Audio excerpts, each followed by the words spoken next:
My name is Ashley Burton, and today I will be talking to you about my final project, which is entitled Symbolic Witchcraft in Spenser's The Faerie Queene, Book 1. So, I came to my project because I'm studying Edmund Spenser in an English class, and in one of the books in Faerie Queene, Book 1, there's a character who is a witch. And I felt like because of the things that I've learned in our witch hunt class, insights were opened up into the text for me that I would have missed without the knowledge that I gained in our witch hunt class. So I wanted to write about Spenser and kind of the how the text can open up if you understand witchcraft in the time period. So that's what I did my research on and what I will be talking to you about. Okay, next slide. The Faerie Queene is an epic poem. It is an extended allegory that spans 6 books. It's incredible. It's so long and amazingly written. He actually wanted to write 12 books, but modeling himself after Aristotle, but he only got 6. That's okay. He did a great job. Each one of the books helps, explores, and seeks to define a virtue. So book 3 is about chastity. It follows a female knight. Pretty cool. Her name is Britomart, and she learns what it means to be chaste. Book 5 follows the virtue justice. And book 1, which is what I'm dealing with, is seeking to define holiness. So Spenser wanted to start his entire book with a discussion of what it means to be holy, to be sanctified, before kind of developing other virtues. It makes sense that he would kind of start there. It's a medieval poem. Even though it was written in the early modern period, it's written in a medieval style. So we've got knights and ladies and King Arthur, who makes an appearance in this story. The language in it is super interesting. It sounds more like you're reading Chaucer than you're reading Shakespeare, even though Spenser is writing at the same time as Shakespeare. And the 2 main characters are Una, who is this lovely, exalted, perfect woman who is helping Red Cross, the Red Cross Knight, who is on a quest for the Faerie Queene.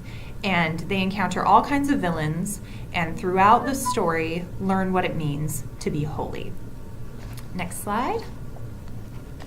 The most prominent villains in the story are Archimago and Duessa. They're kind of weaved throughout the entire thing, but they encounter lots of different kinds of monsters and villains. My favorite is one called Despair, and I want to bring him up just to highlight the difference between him and Duessa. So Despair can only be read one way. He is Despair when knights encounter him. What he does, he speaks to them in this really convincing, just super persuasive rhetoric that sucks them of their hope, and then he helps them commit suicide.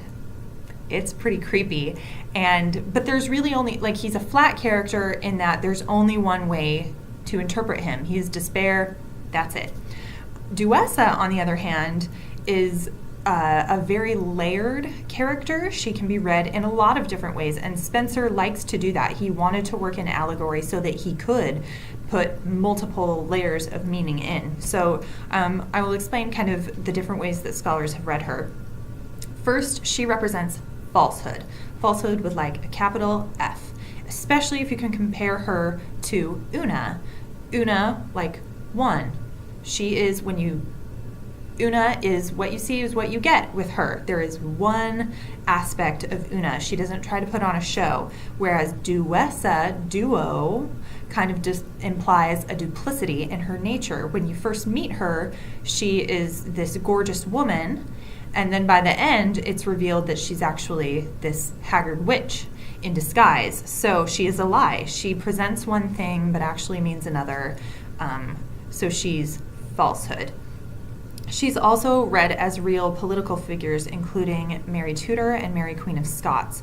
In another book, it's more overt that that's what she's doing, but there's hints of it in book 1 as well. She also represents the typical bad woman.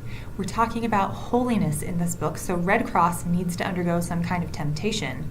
right? That would make sense. To be holy, you have to be able to stay away from sin. So she becomes the source of temptation. She's lusty and, just what a knight needs to try and stay away from. So she's just kind of the bad woman. Finally, she represents the Catholic Church and Catholic believers. So one thing that I learned that I thought was super interesting was that during Spencer's time, so Spencer's writing when Elizabeth is on the throne, so it's Protestant England, and Protestants closely associated Catholicism with witchcraft. There was a lot of the practices of Catholicism that they thought were mystical or kind of magical and inappropriate, like it blurred the line. They accused them of idolatry and all kinds of things. So it was a natural pairing for witchcraft to be associated with Catholicism, and Duessa is described as a witch. So one of the readings is that Duessa represents the Catholic Church. Okay, next slide. One of the scenes where she is most strongly tied with witchcraft is her banishment scene. So this comes at the end of the book when her nature's kind of revealed to everybody. They strip her, show her for what she is, and banish her. And scholars have traditionally read this scene theologically. They decide that in this scene, Una represents truth and Duessa represents falsehood. And so it's just truth exposing falsehood in this scene. And I think that's, a fine reading. It makes perfect sense. But it also ignores possible political messages at work. What if Una is representing Queen Elizabeth in the scene and Duessa is representing the Catholic Church? How would our reading of that scene change? Next slide. So I think the text actually, it makes sense to read this scene politically, and that's what I focus my paper on. And here are the arguments why I think it makes sense, based on textual evidence, to read the scene politically in addition to theologically. I'm not going to say you shouldn't do truth versus falsehood, but I do think a supplementary reading is appropriate. So the first thing, religion and politics were absolutely inseparable in England at this time. So it would make sense that Spencer would need to address both the political or the religious and the political aspects of what it means to be holy. Number 2, Red Cross is on a quest for the Fairy Queen. Okay, Spencer wrote a letter to the person who was funding this project while he was writing. He had a patron, his name was Sir Raleigh, and he told Sir Raleigh in the letter, the Fairy Queen is Queen Elizabeth, period. That's who the Fairy Queen is. And so we're told at the beginning of the canto, or of the book, in Canto 1, that Red Cross is on a quest for the Fairy Queen. And then at the end of the story, in Canto 12, it reminds us that Red Cross is Gloriana, or the Fairy Queen's servant. In fact, he is not allowed to marry Una at the end because he still needs to pursue his quest for her. He is tied to her very, very, very strongly. So I think that by bookending the story with the reminder that Red Cross serves the Queen, it means that you kind of can't drop the political aspect of the story at all. You just can't. That's what he's doing. He's on a quest for the Queen. And then third, scholars have read witchcraft. So Spencer has lots of different witches throughout, and they kind of each have a particular brand of witchcraft. And one scholar, a very famous scholar, says that Duessa really represents institutionalized vanity and idolatry, and that basically means the Catholic Church in Spencer's time. So when her witchcraft iconography is strongest, to me that means that's when she's most Catholic. And the banishment scene is clearly the most witchy of all of the scenes. So, and then finally, what I think this means, what it's going to end up meaning, is that Spencer agrees, he condones Elizabethan policy towards Catholics in his day. And I'll talk a little more about that. Okay, next slide. So we need to know what exactly happened to Duessa. Okay, so Arthur comes to Orgoglio's castle. Orgoglio is a giant who has captured Red Cross Knight, and Arthur has to come and save him. They have a big fight. Duessa fights right alongside Orgoglio to try to kill Arthur, but in the end, Orgoglio is killed and Duessa is captured. Then, Una decides the punishment for Duessa, and it's terrible. It's a really, really awful punishment. They wanted to kill her. The knights wanted to kill her, but instead, Una says, "Nope, strip her and send her away." So they spared they to strip her naked all. So they get her naked, and then they proceed to examine her, every part of her body, and they don't spare anything. As I've got written there, it says, "Her nether parts the shame of all her kind, my chaster muse for shame doth blush to write, that at her romp she growing had behind a fox's tail with dung all foully dight." So it's terrible. She's publicly stripped, examined, and judged. Sound like anything else you have ever heard of? I think I would have missed it, except for our class. Let's go to the next slide. So, of course, this sounds like someone searching for a witch's mark, right? They are definitely searching for that distinguishing mark, a witch's mark or a devil's mark. And this is, of course, how people were actually treated. And I did a little bit more research into the witch trials in England during Spencer's time. And one of the things that I found was that they were kind of focused on, one scholar said there was a English juridical concern with searching for this mark, like it was really, really common practice. And they would, of course, strip the woman naked, shave her body hair, and prick every seemingly irregular growth.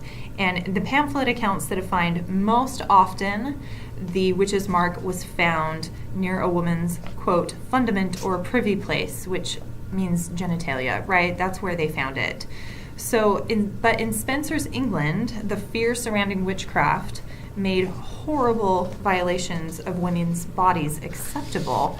And if we translate that to what it means in a political reading, I think it means that just as it was justified to do that because witchcraft was perceived as this dangerous threat, so too were the country's incredibly harsh policies towards Catholics, such as the drawing and quartering of treasonous Jesuit priests. So in Spencer's view, even though it's a terrible punishment, it's justified because Catholicism posed immediate, reoccurring, serious threats to the realm. Okay, next slide. It's important to know where the banishment scene is situated in the overall story. It comes right on, as I mentioned, after Orgoglio's castle. So they Arthur kills Orgoglio, and then he has to find Red Cross. He puts Duessa in his squire's care. The squire holds on to Duessa while he is searching for Red Cross. He comes across an old man who has a bunch of keys. He steals the keys and starts opening doors, trying to find where they've hidden Red Cross. And in one room he comes to, it's this really super ornate, beautiful room, and he finds an altar that is spilled with baby's blood and the blood of martyrs. So it is a very overtly political scene referencing Catholic persecution of Protestant believers, because England was doing the swing, right, from Catholicism to Protestantism, Catholicism to Protestantism, and during the time when Catholics were in charge, we have Bloody Mary, who killed a lot of Protestants. So he's referencing that here. And what do I want to say about that? Oh, and how does Duessa figure into this? So I don't think it's an accident that Duessa's banishment scene comes right after Arthur finds evidence of Protestant persecution, and Duessa was fighting for the person responsible. She didn't actually do the killing. That was Orgoglio. But she condoned it, and she fought for the person who did perpetrate those crimes. So I think Spencer is saying that he's condemning all Catholics for those, for the killings of Protestants, and that helps to justify his position of how they deal with both Duessa in the story and also for Catholics in England at the time. Okay, next slide. I did have to question, why didn't they kill Duessa? Because Catholics were most definitely being killed in Elizabethan England. So why wouldn't Duessa, if she's representing Catholicism or Catholic believers, why wouldn't she be killed? So I did a little bit more research and found what I think is the answer. There was a lot of foreign pressure put on Queen Elizabeth to engage in the fight against Catholicism abroad, which would mean an eradication of Catholicism completely, which I think in this case would have meant a killing of Duessa. But Elizabeth declined to engage in those things. By the 1590s, her policies, which was when the Fairy Queen came out, all of her policies were focused on eliminating threats in England. Often they banished Catholics. And she wasn't concerned about what was going on in Europe as a whole. She was concerned about keeping peace and safety at home. So I think actually it makes sense in the allegory that she would banish rather than kill. Okay, next slide. The last thing I want to touch on is that I think it's very interesting that the violence that happens towards Duessa is woman-directed violence towards another woman. Okay, so let's think about that for a second. Does that make it better, or does that make it worse? You could say she's a woman, Una was a woman, and so she would be in the best position possible to judge another woman and to hand out a sentence. We might have thought it was worse if it was men, the male knights, who decided the punishment and took it out on a female character. But it's a woman who does it, so maybe that makes it better. Or does that make it even worse? That a woman would decide to give such a terrible punishment to another woman, knowing full well what that would be like to have men strip you and judge you and poke you and prod you for all the world to see. So I'm not going to answer what I think the answer is. I'm going to say what I think Spencer's answer to that question is. I think the text makes it clear that Spencer would take the former view, specifically because of how he constructs Una.